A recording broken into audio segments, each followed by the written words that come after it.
Hi everybody, as been introduced, I'm Leanne de Bruyn and I'm the CFO of Resolute Mining.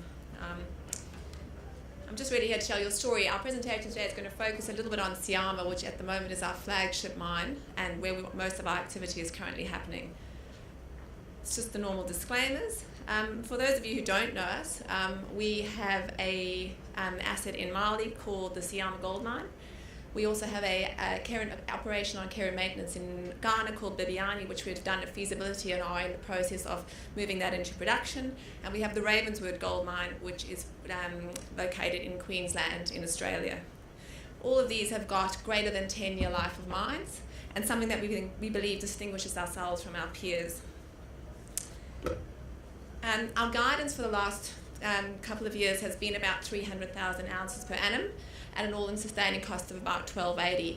And this has been during our transition phase where we've been transitioning the Syama Gold Mine from its current open pit operation to the underground operation. We've maintained this, but we will be building this up to 500,000 ounces over the next 5 years. Importantly, although we don't focus extensively on greenfield exploration, we do focus a lot on exploration in our brownfield operations. We have grown our reserve base to over 6 million ounces of gold, and we have a resource base of about 16.5 million ounces. And all of that is located under mines and mills that we currently own and operate ourselves. Just on the exploration side, what we have done is we've made a couple of strategic investments into companies such as Longcore, Kilo, Manus, Oklo, Mako, and where we've done that, we've done it on the basis that we like the management team and we like the ore bodies and we've invested in them and we're relying on them and helping those teams to be successful in the different jurisdictions in which they operate. Let's move to the Syama Gold Mine. This is something that we're extremely proud of. It's a mine in Mali, which over the years, we stopped mining there in May 2015 in the open pit and have been just processing low-grade stockpiles since then. We began developing the AE underground in 2016 and we are now into the ramp-up phase. Just a small video that'll play behind me as I sort of talk along. So we originally developed this mine as a 2.4 million tonne decline manually operated mine, but then decided to embrace technology and have now developed it into the world's first purpose-built, fully automated underground mine with our partnership that we have with Sandvik. This mine has got a 3 million ounce underground reserve, and we believe it is going to make Resolute one of the most successful gold companies in the world. In December last year, we fired the first ring, and really that marked the start of our full-blown underground operations at Syama. And this is just a demonstration or picture of those of you who don't understand what sub-level cave is. The ore body at Syama is really fitted to a sub-level cave and repetitive operations. And we get really early access to ore. We are currently in the underground and currently delivering ore to the plant, to our sulfide plant from the underground.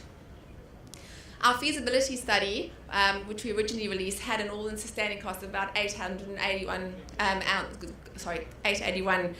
per ounce. We then, through the automation journey, have reduced that down to $746 per ounce. And none of that is premised on increased production. It's premised on our sulfide plant running at 2.4 million tonnes per annum. This will be the most advanced mining automation system in the world. So let you watch the pictures a little bit.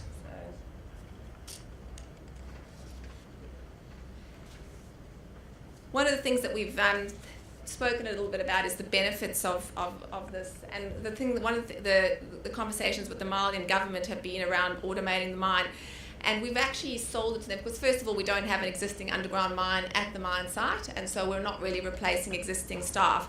However, the Mali government are very excited about the fact that when the story that we've sold them, which we are doing, is training up the local Malians in the underground technology, and so we will have lots of Malians trained up in sort of above ground operating at the automated mine.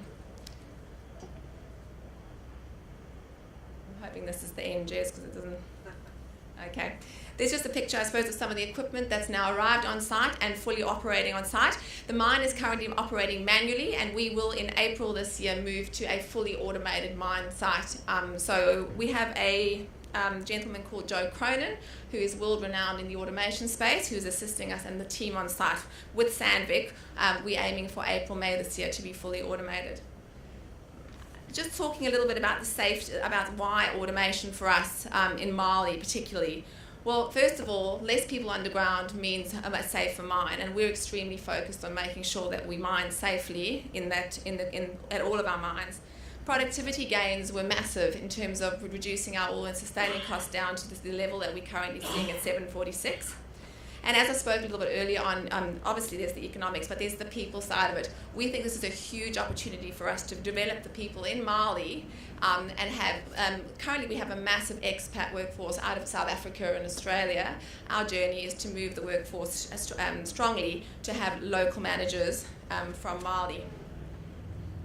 This is Joe Cronin, who I spoke about earlier on, and if you doubt whether he's the world's best, just ask him, because he'll tell you that he is. And this is just a brief video. The environment in an underground vehicle is noisy and subjects the operator to full body vibration, whole body vibration I should say, whereas a computer can just do this all day, all night, and drive the vehicle in a much smoother and controlled method than I can.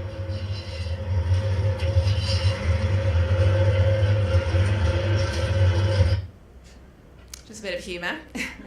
So, as I said, I'm not going to repeat on this slide, just the general positivities: continuous operation, less downtime, high-speed production. Maintenance is reduced significantly in an automated mine, both from understanding when your gear needs to be maintained, but also in terms of wearing down of brakes. And so all of that is culminated in what we are developing today at Syama with those outcomes.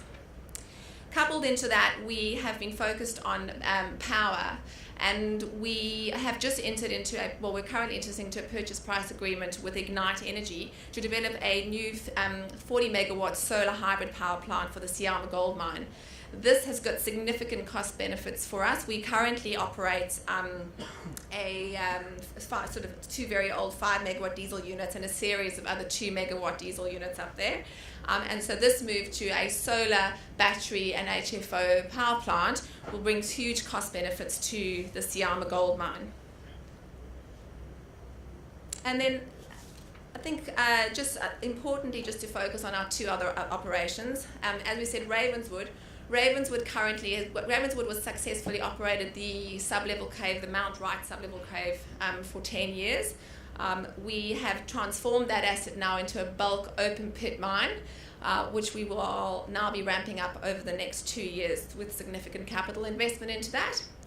We also then have Bibiani. As I said earlier, Bibiani is our mine in Ghana, and likewise is in the process of being ramped up into a operation over the next 2 years. Well, we're obviously listed on the ASX stock exchange. We have what we believe is a very modest market capitalization of about 800 million. We have got a really, really strong balance sheet. We've just recently closed out a syndicated facility for US dollars, $150 million with a syndication of banks, showing the banks sort of confidence in what we're doing. And we really are coming out of what we believe at Syama is a massive investment phase into what will become a cash generative phase for the Mali mine. And just to end off, we are going to be moving to listing on the London Stock Exchange in the next 5 months, to have a dual listing over there. The intention there is not to raise money, but really just to move a focus into an investor pool that has got a better understanding and an interest into the African continent, but also to the generalist investors in London. So we will be doing that in about May this year.